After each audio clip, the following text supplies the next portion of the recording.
Alright students, सो इस chapter का नाम है cell. So first of all हम इसी को समझ के इसका आगाज़ करते हैं। So who can define the cell? The first short question of this chapter, it will be define the cell. Easiest चीज़ है, cell is the basic structural and functional unit of life. Alright? Cell जिंदगी की बुनियादी इकाई का नाम है, साख्त के एतबार से भी और अमल के एतबार से भी। अब इसका क्या मतलब है? तमाम जानदार सेल्स पे मुश्तमिल हैं। जितने भी लिविंग ऑर्गेनिजम्स हमारे इर्द गिर्द मौजूद हैं, इंक्लूडिंग द ह्यूमंस, हम खुद भी, हम सब के सब सेल्स के बने हुए हैं। Alright, all of the plants around us, all of the micro organisms around us, they are made up of cells. तो दिस इज स्ट्रक्चर, ये बना रहे हैं उसको। फिर उसके बाद दूसरी चीज़ ये है, all the activities that can be performed by a living organism, they are performed by the cells. वो तमाम की तमाम एक्टिविटीज़, वो तमाम प्रोसेसेस, वो तमाम अमल जो किसी भी जानदार को जानदार बनाते हैं, वो हर एक सेल के अंदर हो रहे होते हैं। इस वजह से इसको हम कहते हैं कि ये फंक्शनल यूनिट भी है। ऑलराइट, सो नेक्स्ट आपकी बुक के सीक्वेंस के according it is emergence and implication of cell theory. Alright, cell theory का आगाज़ कैसे हुआ है और फिर उसको बहुत सारे साइंटिफिक प्रोसेसेस में लिविंग ऑर्गेनिजम्स को जानने के लिए इस्तेमाल किस तरह से किया जा रहा है, ये चीज़ हम डिटेल से डिस्कस करेंगे इस सेशन में। Okay, so the first scientist जो पहला कंट्रीब्यूटर है, that was Robert Hooke. Robert Hooke ने क्या कंट्रीब्यूट किया हुआ है towards the cell theory and towards the discovery of the cell. इसका कंट्रीब्यूशन ज़बरदस्त किस्म का कंट्रीब्यूशन है इसका। और वो क्या कंट्रीब्यूशन है? First of all he made his own compound microscope. जो माइक्रोस्कोप इसने इस्तेमाल किया वो सेल्फ मेड माइक्रोस्कोप थे इसकी, और इस माइक्रोस्कोप को समटाइम्स बोला जाता है it was the crude microscope. Crude microscope, बिल्कुल आगाज़ में जो कंपाउंड माइक्रोस्कोप्स बनाई गई उन चंद माइक्रोस्कोप्स में से ये वाला डिज़ाइन भी है, जिसको हम कहते हैं कि this is the crude microscope. Okay, next he coined the term cell. ये जो टर्म सेल की इंट्रोड्यूस करवाई है फर्स्ट टाइम इसने, he was actually observing the cork tissue. Cork tissue observe कर रहा था, और कॉर्क टिश्यू को ऑब्जर्व करते हुए इसने देखा, चूँकि प्लांट टिश्यू था तो इसको सेल वॉल्स तो बहुत ज़्यादा थिक और मोटी मोटी सी नज़र आ रही थी, लेकिन उसके दरमियान वाला हिस्सा सारे का सारा खाली पड़ा हुआ था। दैट वाज हॉलो चेम्बर और it was the empty space, जिसको इसने नाम दे दिया सेल का। ऑलराइट, ये जितनी भी सारी की सारी इसकी ऑब्जर्वेशंस थी वो सब इसने बाद में बहुत सारे different living organism like the fly head, मक्खी के सर की एक तस्वीर इसने जो देखी थी, फिर इसी तरह बहुत सारे इंसेक्ट्स जो इसने देखे थे अपनी कंपाउंड माइक्रोस्कोप में, उन सब की तस्वीरों समेत इसने ये सारी चीज़ें पब्लिश कर दी विद इन अ मैगज़ीन, और उस मैगज़ीन का नाम था Micrographia. Alright, so what is the name of the magazine? It is Micrographia. Okay, this is the basic main points हैं ये सारे के सारे जो कि रॉबर्ट हुक का कंट्रीब्यूशन है। ओके, फिर उसके बाद जो सेकेंड साइंटिस्ट हमारे पास हैं, he is Lawrence Oken. Lawrence Oken, he stated that all living beings are made up of small vesicles called cells. This was the statement of the Lawrence Oken. तो Lawrence ओकन की statement अगर हम गौर करें तो कुछ हद तक मिलती है रॉबर्ट हुक की ऑब्जर्वेशन के साथ, कि ये भी कह रहे हैं वेजिकल्स। वेजिकल्स बिल्कुल छोटे छोटे मेम्ब्रेन बाउंडेड जो बॉडीज हमें साइटोप्लाज्म के अंदर नजर आती हैं, छोटी छोटी थैलियां नुमा साख्तें जो नजर आती हैं, they are known as the vesicles. Alright, तो इसने कहा कि तमाम जानदार इसी तरह के वेजिकल नुमा साख्तों पर मुश्तमिल हैं, और अगर ये इस तरह की साख्तों पे मुश्तमिल नहीं है तो फिर वो जानदार नहीं है। सेम स्टेटमेंट को थोड़ा सा मॉडिफाई कर दिया है gene Baptiste D Lamarck. Okay, मैं सिर्फ इसका लास्ट नेम लिख रहा हूँ यहाँ पे। लामार्क एक्चुअली फेमस है एवोल्यूशन के पॉइंट ऑफ व्यू से, लेकिन सेल की डिस्कवरी और सेल थ्योरी के अंदर भी इसका कंट्रीब्यूशन है। और वो क्या है कि nobody can be a living organism, nobody can be a living organism if its constituent parts, अगर उसके हिस्से, if its constituent parts are not formed from cellular tissue or they themselves are not cellular tissue। अब ये क्या चीज़ है? Lamarck का idea भी वही है जो लॉरेंस हॉकिन का आइडिया था और उससे पहले रॉबर्ट हुक का आइडिया था कि तमाम जानदार छोटे छोटे सेल्स पे मुश्तमिल हैं, छोटे छोटे सेलुलर कंपोनेंट्स पे मुश्तमिल हैं, जो कि मिल के एक मल्टी सेलुलर लिविंग ऑर्गेनिज्म को बनाते हैं। बिल्कुल इसी तरह कि जैसे ह्यूमन बॉडी है, तो human body is composed of more than 100 trillion living cells. तो ये जो सब के सब सेल्स हैं, उनकी वजह से हमारा एक ये पूरा वजूद जो है ये नज़र आता है कि we our cells are made up of cells. इसी तरह जो प्लांट्स हैं, जो ट्रीज हैं हमें नज़र आते हैं, they are also made up of cells. Alright, then after Lamarck there is Robert Brown. Robert Brown का क्या कंट्रीब्यूशन है, ये आप लोगों ने अपनी प्रीवियस क्लासेस में पढ़ा हुआ है, आपको आइडिया होना चाहिए इसका। What is the contribution of the Robert Brown? Robert Brown, he identified the presence of the nucleus. इसने न्यूक्लियस की प्रेजेंस का पता बताया। Identified the presence of the nucleus.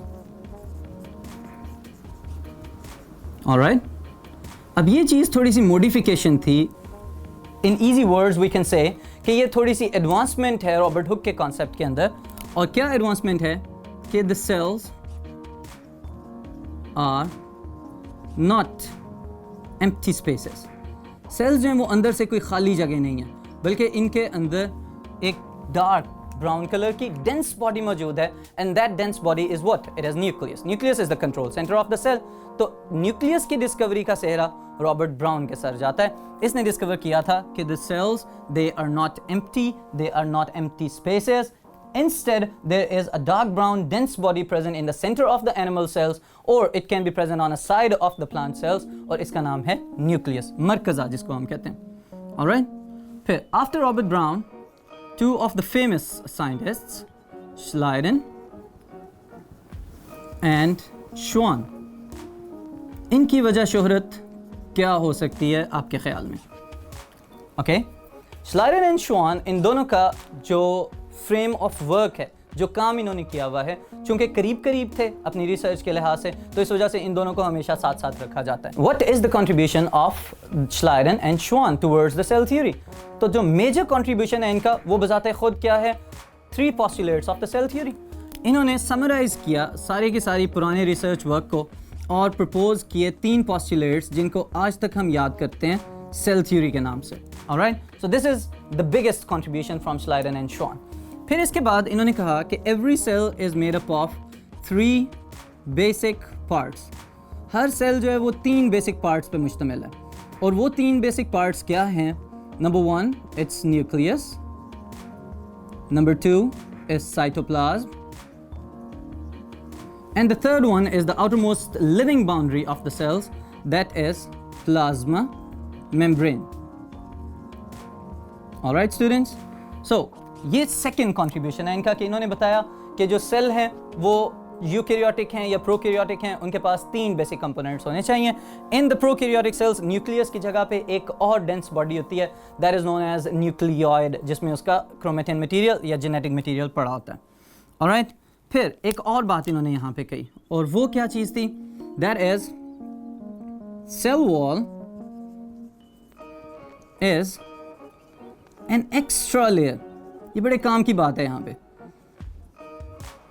Normally plant cells के अंदर एक सिग्निफिकेंट लेयर के तौर पे रोल प्ले करे, या बैक्टीरियल सेल्स में भी है, फंगल सेल्स में भी है, but cell wall is not the living structure. Cell wall is a dead structure, cell wall एक डेड स्ट्रक्चर है जिसका लिविंग एक्टिविटीज के साथ डायरेक्टली कोई इंटरफेरेंस नहीं है, रिजिडिटी प्रोवाइड कर रही है, शेप को मेंटेन कर रही है, प्रोटेक्शन दे रही है, but it is an extra layer that is present in the plant cells. और बाकी लिविंग ऑर्गेनिज्म में बैक्टीरिया और फंजाई में भी हमें नजर आती है डिफरेंट केमिकल कंपोजिशन के साथ। Alright, then they said all living organisms are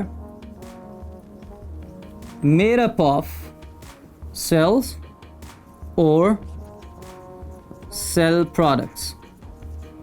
जितने भी जानदार हैं, यूनिसेलुलर हैं या मल्टीसेलुलर हैं, वो खुद भी सेल्स पे मुश्तमिल हैं, या फिर ये हो सकता है कि सेल्स मिलके टिश्यूज़ बनाएं, टिश्यूज़ मिलके ऑर्गन्स बनाएं, ऑर्गन्स मिलके ऑर्गन सिस्टम्स बनाएं और फिर एक बड़ा ऑर्गेनिज्म बन जाए। This is known as the cell products. Alright, then after Schleiden and Schwann, चूंकि इन्होंने सेल थ्योरी प्रपोज कर दिया, 3 पॉइंट्स जो हैं वो पोस्टुलेट्स की सूरत में प्रेजेंट कर दिए, तो बहुत सारे साइंटिस्ट एकदम इस तरफ रिसर्च की तरफ आना शुरू हो गए और उन्होंने अपनी अपनी माइक्रोस्कोप के एडवांसमेंट्स के साथ साथ बहुत सारे नए आइडियाज़ पुट किए यहाँ पे। तो सेल थ्योरी एक्सटेंड हो गई पहले की निस्बत।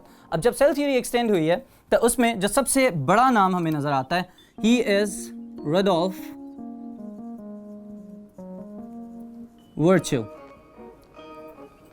His name is Rudolf Virchow। और Rudolf Virchow का जो कंट्रीब्यूशन है वो इसकी स्टेटमेंट बस आपने याद रखनी है। और स्टेटमेंट क्या है, चूंकि यूनिक है, डिफरेंट है, तो आपको याद रखने में भी आसानी रहेगी।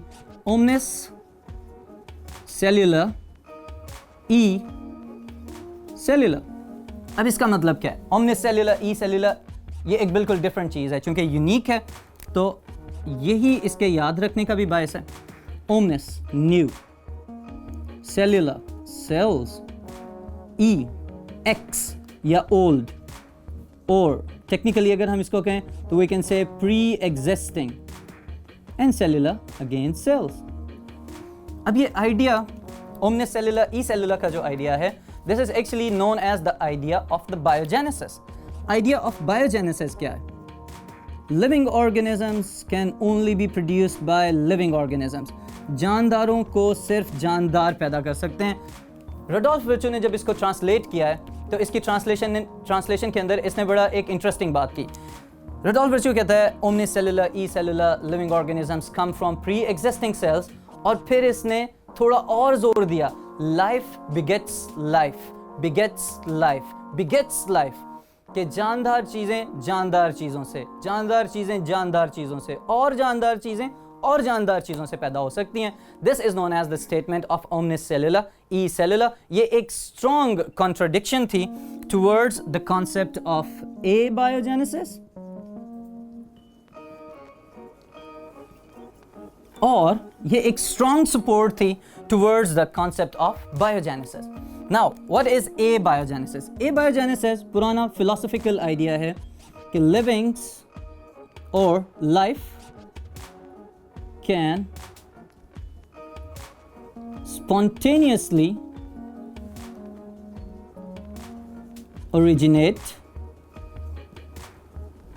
from non-living objects। कि जिंदगी का आगाज अचानक से खुद से बेजान अशिया से हो सकता है। This was the concept of abiogenesis. और ए बायोजेनेसिस का मुजद जो है वो अरिस्टोटल को कहा जाता है कि Aristotle was the philosopher of his time. तो उसने कहा कि अचानक से अगर बेजान चीज़ों में से जानदार चीज़ें पैदा हो जाएं तो this concept is abiogenesis. But later on it was modified due to the experimental evidences. Science तो तजर्बाती प्रूफ को मांगती है, सबूत की बुनियाद पे एग्जिस्ट कर रही है सारी की सारी science.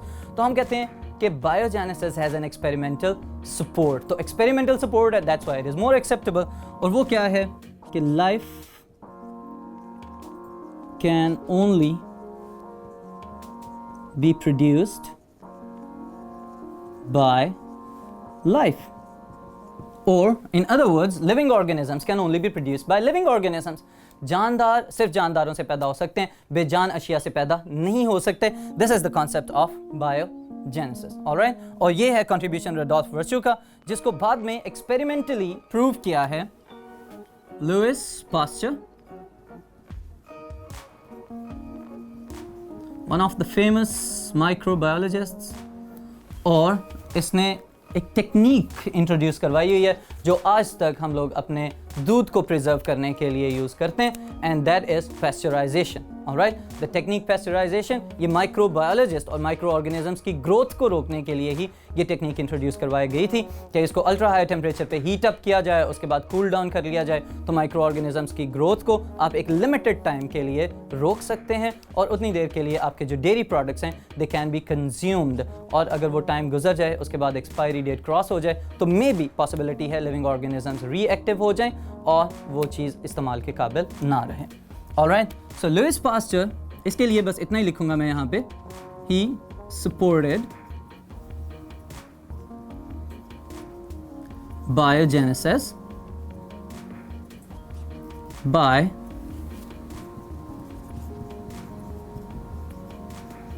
experimental work।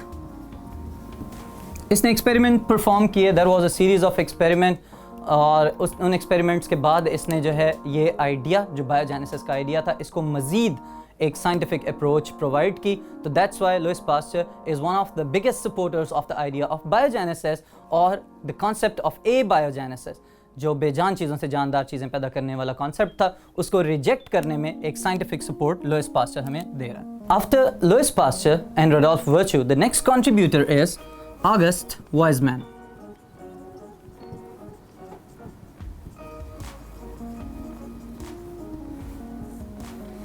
August Weismann states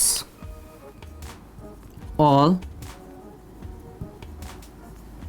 living organisms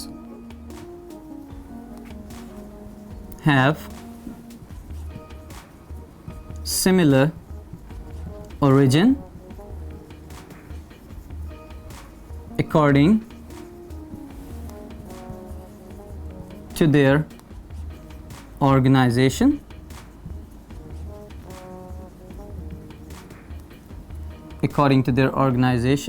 of cells and molecules। Alright, अब इससे क्या जाहिर हो रहा है? इससे हमें ये पता चल रहा है कि तमाम जानदार अपनी ऑर्गेनाइजेशन के लिहाज से सेल्स पे मुश्तमिल हैं, whether they are plants, whether they are animals or they are unicellular living organisms, सब के सब सेल्स पे मुश्तमिल है, और हर सेल उसके सिर्फ 3 कंपोनेंट्स हैं। The first one, plasma membrane, the outermost boundary. The second one, cytoplasm, the watery substance inside the cell, and the nucleus, the control center of the cell। ये basic organization है। और molecules से क्या मुराद है यहाँ पे? All of the living cells, they are made up of proteins, carbohydrates, lipids, and the nucleic acid, the genetic material। Alright, ये है ऑगस्ट वाइजमैन की statement, ये है उसका contribution। इन सब चीज़ों को जब हम conclude करते हैं, तो इस बुनियाद पे अब हम 3 पोस्टुलेट्स की सेल थ्योरी प्रपोज कर सकते हैं। Alright, number 1 is cell is basic, structural and functional unit of life और living organisms. Number 2, all living organisms are made up of cells and cell products. And number 3, Rudolf Virchow statement, new cells originate from pre-existing cells। ये तीनों postulates जो हैं, अगर short question पूछ लिया जाए कि write down the cell theory, तो तीनों postulates आप लिखेंगे। Who proposed the cell theory? Schleiden and Schwann. वो अगर आप इंट्रोडक्टरी स्टेटमेंट एक देना चाहें कि the cell theory was proposed by Schleiden and Schwann, following are the 3 postulates of the cell theory, तो ये 3 पॉइंट्स आप उसके जवाब में मेंशन करेंगे। आज का सेशन यहीं पे हम क्लोज करते हैं। इंशाअल्लाह ताला आगे जो structural and functional unit of cell and later on जो टॉपिक्स हैं उनको नेक्स्ट सेशंस में डिटेल से डिस्कस करेंगे।